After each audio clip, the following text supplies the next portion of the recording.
Hello friends, start करते हैं आज का वीडियो।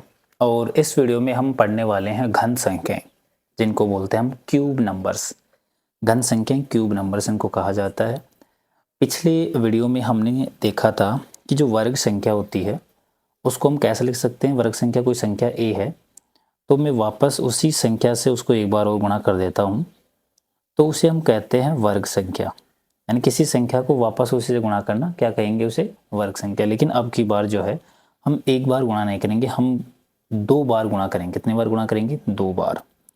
तो किसी संख्या की परिभाषा ऐसे बन सकती है, किसी संख्या को वापस उसी संख्या से दो बार गुणा करने पर जो नई संख्या में यानी प्राप्त जो संख्या होगी उसे हम घन संख्या उसको कहते हैं, क्यूब नंबर उसको कहते हैं।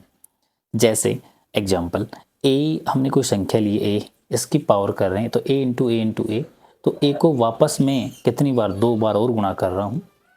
इस पूरी प्रक्रिया को हम कहते हैं घन संख्या बनाना। ठीक है, तो कोई भी संख्या उसकी पावर एक एक होती है, तो यहाँ जो ए की पावर है वो तीनों को हम जोड़ देंगे।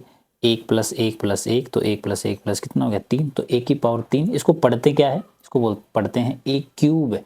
पावर थ्री को बोलते हैं क्यूब, तो ए क्यूब पढ़ेंगे इसको। इसी प्रकार बी इंटू बी क्या बोलेंगे? B cube. ऐसे दो इंटू दो से बोलेंगे टू का क्यूब, या हम ऐसे को हिंदी में ऐसे बोल सकते हैं दो का घन। दो का घन या टू क्यूब इसको बोलेंगे हम। ठीक है, तो आई होप यहाँ तक आपको समझ में आया होगा। अब हम कुछ संख्याओं की जो है घन संख्या हम प्राप्त करेंगे। घन संख्या प्राप्त करने का मतलब ये है कि उसको हम उसी से दो बार और गुणा करेंगे। जैसे एक का घन होता है, एक को हम तीन बार गुणा करेंगे एक के खुद एक के साथ। ऐसे एक गुणा एक, तो क्या हो जाएगा यहाँ पर हमें प्राप्त हो जाएगा एक। ऐसे ही दो का क्यूब, दो इंटू दो, तो दो इंटू दो कितना हो गया? चार। चार इंटू दो कितना हो गया? आठ। तो दो का घन होता है आठ, दो का घन आठ होगा। ऐसे तीन का घन कितना होगा? 27। चार का होगा यहाँ पर 64, चार पे 64 होता है। पाँच का होता है 125, छः का होता है, तो पाँच का क्यूब होगा 125, छः का 216। जब छः को हम तीन बार गुणा करेंगे तो 216 में यहाँ पर प्राप्त होगा। इसके बाद सात का क्यूब, सात इंटू सात 343, आठ का 512, नौ का 729 और 10 का होगा 1000। ठीक है, यहाँ तक आई होप मेरे को आपको समझ में आया होगा।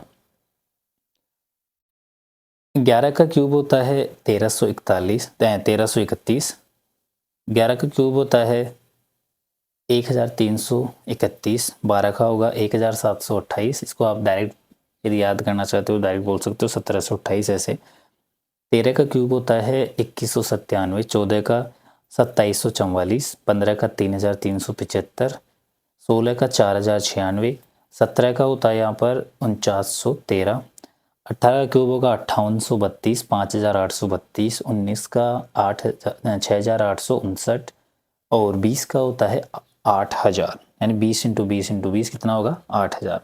मैं इसको एक्सप्लेन करके भी आप बता सकता हूँ कि 20 का क्यूब कैसे होगा। तो हम क्या कर रहे हैं यहाँ पर, एक्सप्लेन कर रहे हैं इसको। ठीक है, तो 20 लिखेंगे, 20 का हम क्यूब करेंगे कि पावर, इसको तो हम बोलते हैं आधार। जैसे 20 की पावर 3 है तो हमें 20 को कितनी बार गुणा करना है? 3 बार इसको गुणा करना है। तो 3 बार इसको हमने गुणा किया, तो आप बोल सकते हो 20 इंटू 20। सर हमने पहले पढ़ा था घन वर्ग के अंदर 20 इंटू 20, तो ये तो 400। अब हम 400 को 20 से गुणा करेंगे तो कितना हो जाएगा? 3 जीरो पीछे, इसको पीछे लगा दो, 3 जीरो लगा दिए अपन ने। 2 को 4 से गुणा करेंगे तो 8, तो 8000 इस प्रकार से। तो इस प्रकार से 20 का क्यूब कितना है? 8000 होता है। तो आई होप ये आपको समझ में आया होगा। आप इसका स्क्रीनशॉट बना सकते हो और इसको लिख सकते हो। तो इस प्रकार हमने घन संख्याएं कंप्लीट की है। यहाँ पर आप और भी संख्या इससे आगे बना सकते हो जितनी आपको आवश्यकता है। तो आई होप यहाँ तक आपको समझ में आया होगा। तो यहाँ हम घन संख्याएं कंप्लीट इसका अध्ययन हमने कर लिया है।